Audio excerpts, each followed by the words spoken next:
সঙ্গে জড়িত না হয়, আমাদেরকে যেন ভুলভাবে পরিচালিত না করেন, আমাদের সমাজের জন্য ভুল তথ্য প্রচার না করেন। আমি মনে করি সেটা যদি আমরা বলি, আমার বিশ্বাস আছে সরকার এগুলো কন্ট্রোল করতে সমর্থ হবে।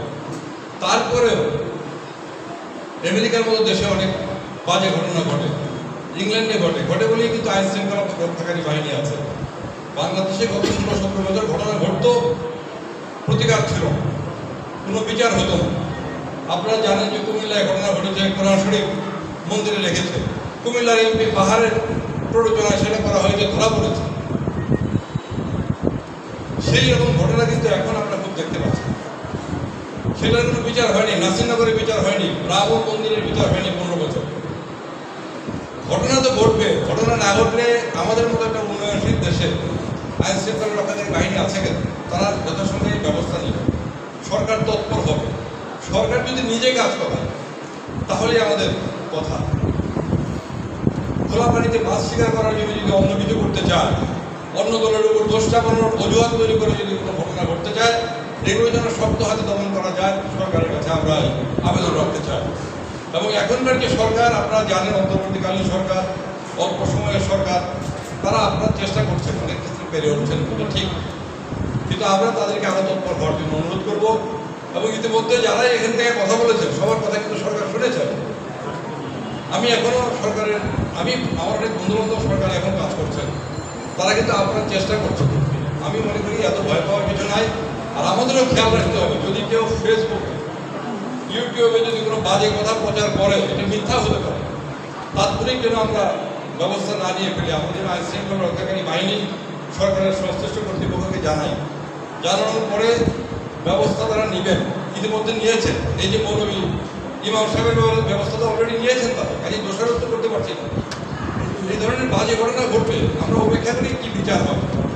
তারপরে সবার তো আর একমত থাকবে না, মতের ভিন্নতা থাকবে, গোলমাল লাগানোর চেষ্টা করবে, ইলেকশন কন্ট্রোল করার চেষ্টা করবে। বিভিন্ন মানুষ বিভিন্ন কথা বলছে, আপনারা শুনতে পাচ্ছেন।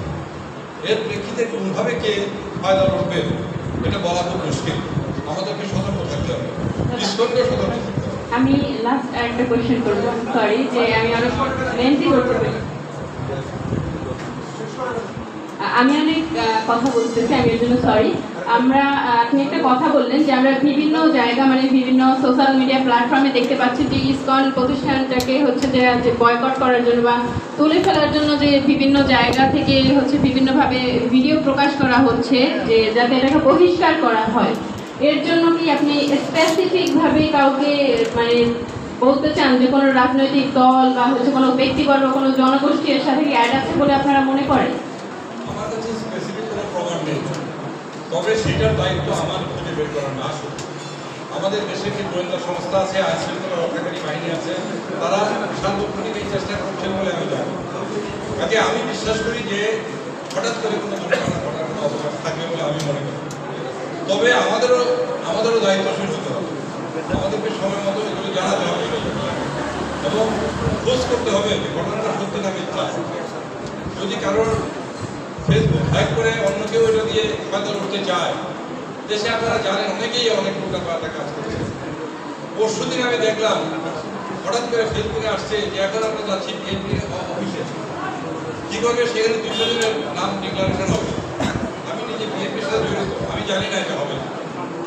আমি তাড়াতাড়ি দেখলাম, এক জায়গায় গিয়ে নাম বললো, মোটামুটি মনে হলো যে ঠিকই আছে। একবার বলবো যে ব্যারিস্টার আমিনুল হক